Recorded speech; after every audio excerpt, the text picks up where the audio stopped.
copa jato, taco no copa jato, tucurunau que dá na tanca, tucurunau que dá na tanca,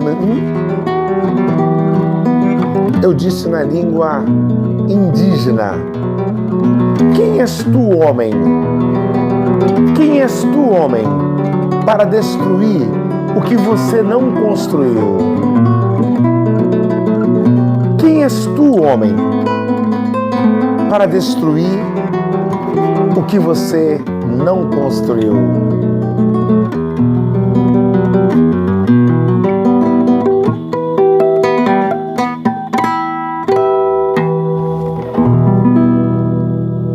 Destruir uma cultura, mas há tempo de reconstruir.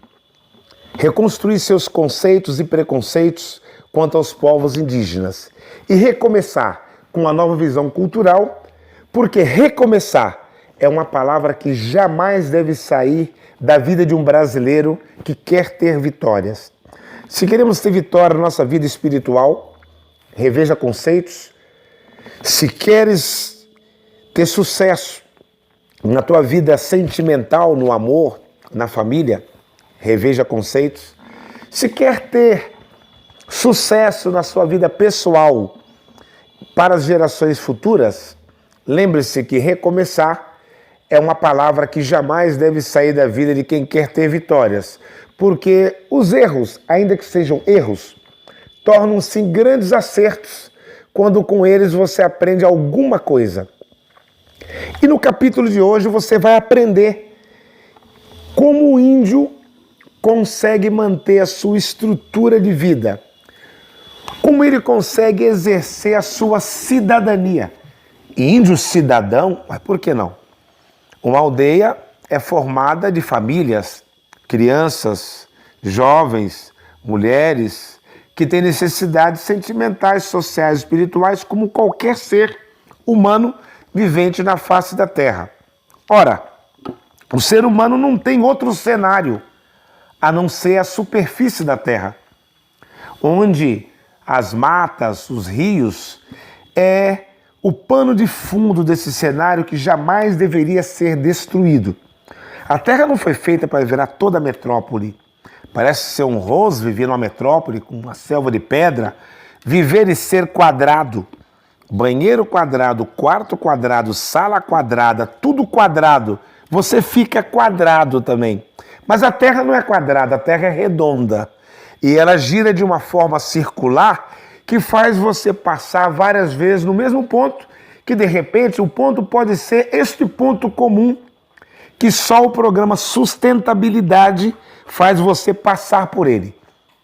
Rever conceitos e preconceitos. Aprendemos em capítulos anteriores como nasce uma aldeia. E depois de nascida, como ela se mantém? Como o índio vai conseguir dar de comer todos os dias? Uai, você não toma o café da manhã? E os povos indígenas? Todos os dias tem que ter mantimento. Todos os dias tem que ter alimento. Todos os dias tem nascimentos, enfermidades, mortes. Somos seres comuns. Então, a administração de uma aldeia é composta por 6 lideranças. O cacique, que aprendemos que ele não é chefe, índio não tem chefe. O cacique é o porta-voz. É democracia mesmo. Diante de um delito, o cacique não pode dizer, pega esse índio e dá um pau nele. Ele para, ouve quem cometeu o delito, aprendemos isso já, e a partir da decisão da comunidade, o cacique faz cumprir. Em outras palavras, o cacique existe para dirimir conflitos, reuniões sociais, matrimoniais, estratégias de reconstrução das moradias, da casa de reza, da estrutura de saberes, as atividades do dia. O que os tiondaros, os jovens, vão fazer? Hoje é a caça?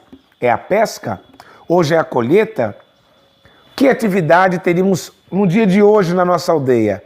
Toda atividade e problemas políticos cabe ao cacique como autoridade máxima resolver. O cacique tem também o seu vice-cacique, que na sua ausência, quando está viajando para fazer troca de saber com outras aldeias, é o vice-cacique quem assume. A aldeia jamais fica sozinha. Se o vice-cacique sai, o cacique é obrigado a ficar. Se existe um evento na qual convida a aldeia, não pode os dois. Ou vai o cacique ou o vice-cacique. Bem, atividades dos dois são semelhantes. Enfim, sem guerras de poder.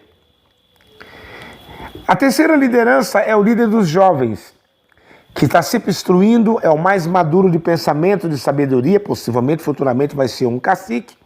E ele, então, toda atividade dos jovens, treinamentos de arco, flecha, atividades físicas, nadar, correr, trilhas noturnas, alguns saberes da atividade prática do dia a dia, adquirido do cacique, do vice-cacique ou do pajé, que veremos logo quem é, fica a cargo do líder dos chondaros, líder dos guerreiros. Assim como também tem uma líder das mulheres, que é uma mulher. Nem sempre ela é esposa do cacique. Geralmente ela costuma ser por ser a pessoa que mais próxima está desses saberes. É a líder das mulheres. As mulheres, quando têm qualquer problema das suas fisiologias mensais, né? Menstruação, ela recorre a esta senhora mais sábia, geralmente de mais idade, que seria a líder das mulheres, que já passou por muitas experiências e tem saberes para transmitir. Existe também a liderança das crianças, que acompanha as crianças nas atividades diárias, ensinando a identificar frutos que são venenos, identificar animais que são perigosos, largatas, cobras venenosas, para que as crianças, quando estejam brincando, saibam lidar com os perigos e até mesmo a proteção. Por exemplo, as crianças sabem que o lobo pega presas menores, então elas sabem que elas fazem parte da cadeia alimentar do lobo, da onça e até do gavião. Mas como uma criança vai se defender?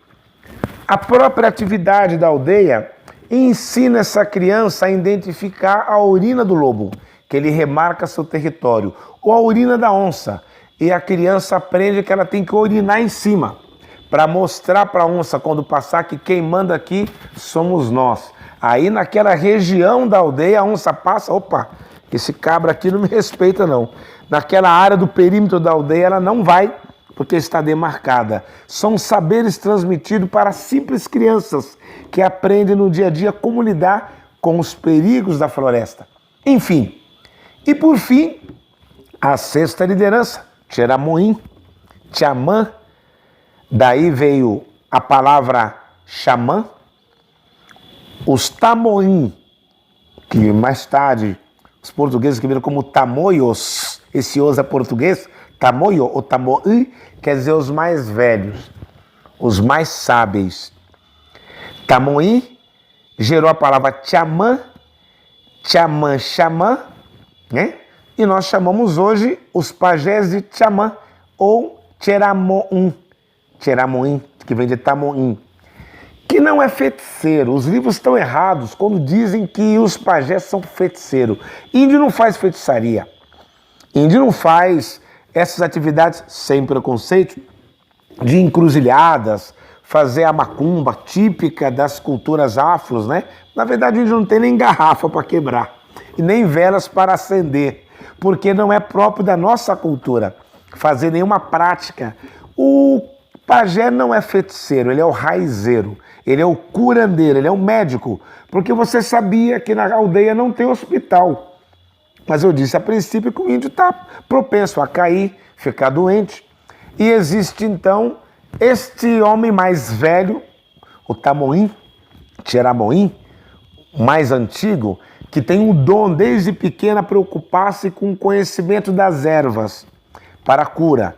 E também as sabedorias de conselhos espirituais. Ele é o curandeiro. Ele é então o nosso médico homeopata. Saberes comprovados cientificamente, que recentemente eu estive almoçando com a direção da Vitarlab de São Paulo, que fabrica vários tipos de remédios para a farmácia, e ela admite que tem que pagar royalties altíssimo para os americanos que cadastraram mais de 1.000 ervas indígenas, levaram os laboratórios para comprovar a eficácia da cura dos nossos pajés e, lamentavelmente, registraram no nome deles.